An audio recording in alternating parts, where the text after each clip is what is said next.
দীর্ঘদিন পর্দায় অনুপস্থিত আরিফিন শুভ ফিরলেন স্বরূপে, সেটাও মাত্র 19 সেকেন্ডের প্রোমো ভিডিওতে, যা নায়ক তার ফেসবুকে যুক্ত করে ক্যাপশন জুড়েছেন আসিতেছে।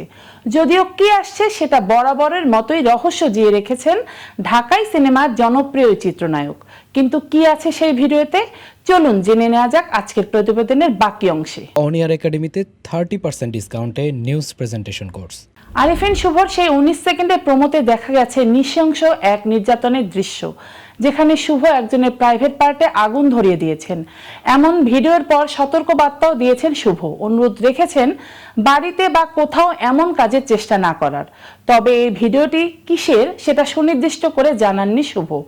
সেখানেই প্রশ্ন, কি আসছে আরিফিন শুভর? বর্তমানে হাতে আছে 5টা প্রজেক্ট: সনি লিভের জ্যাজ সিটি, চরকির লুহু, ঠিকানা বাংলাদেশ, নীলচক্র আর নূর সিনেমা। তবে খোঁজ নিয়ে জানা গেছে শুভর ভিডিও দৃশ্যটি নীলচক্র সিনেমার। সাসপেন্স থ্রিলার ঘরানার সিনেমাটি আসছে ঈদে মুক্তি পাবে, যা পরিচালনা করেছেন মিঠু খান। সিনেমাটিতে আরও অভিনয় করেছেন মন্দিরা চক্রবর্তী, ফজলুর রহমান বাবু, শিরিন আলম, খালেদা আক্তার কল্পনা, শাহিদ আলী, টাইগার রবি, উর্বি, মাসুম রেজন প্রমুখ। আরিফিন শুভ এখন মুম্বাইয়ে ব্যস্ত আছেন তার প্রথম Hindi web series jazz city কাজ নিয়ে। উল্লেখ্য, আরিফিন শুভ একজন বাংলাদেশি চলচ্চিত্র অভিনেতা এবং টেলিভিশন ব্যক্তিত্ব। তিনি একটি জাতীয় চলচ্চিত্র পুরস্কার এবং 2টি মেরিল প্রথম আলো পুরস্কার সহ বেশ কয়েকটি পুরস্কার এবং মনোনয়নের প্রাপক। 2007 সালে তিনি টেলিভিশন ধারাবাহিক হা নাতে উপস্থিত হয়ে আত্মপ্রকাশ করেন।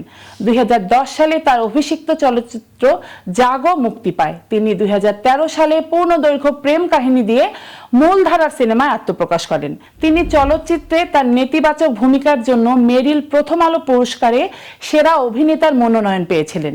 তিনি পরে 2013 সালে ভালোবাসা জিন্দাবাদ এবং 2014 সালে রোমান্টিক অ্যাকশন চলচ্চিত্র অগ্নিতে অভিনয় করেন।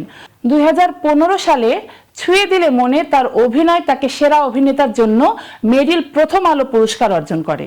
পরবর্তীতে 2016 সালে আশিকুর রহমান পরিচালিত মুসাফির ছবিতে অভিনয় করেন। 2017 সালে তিনি দীপঙ্কর দীপন পরিচালিত ঢাকা অ্যাটাকে অভিনয় করেন। 2021 সালে তিনি সানি সানোয়ার এবং ফয়সাল আহমেদ পরিচালিত মিশন এক্সট্রিমে অভিনয় করেছিলেন। তিনি 2023 সালে মুজিব একটি জাতির রূপকার চলচ্চিত্রে শেখ মুজিবুর রহমানের চরিত্রে অভিনয় করেছেন এবং এই ছবিটির পারিশ্রমিক মাত্র 1 টাকা নিয়েছেন। টেলিভিশনে কাজ করার আগে শুভ টেলিভিশন বিজ্ঞাপনে কাজ করতেন। 2007 সালে মোস্তফা সরোয়ার ফারুকীর টেলিভিশন ধারাবাহিক হানাতে অভিনয়ের মাধ্যমে তিনি তার অভিনয়ে আত্মপ্রকাশ করেন। 2008 সালে ইজ ইকুয়াল টু ধারাবাহিক নাটকে তার অবস্থান শক্ত করেন। আজ এ পর্যন্তই। এতক্ষণ কেটিভির সাথে থাকার জন্য ধন্যবাদ।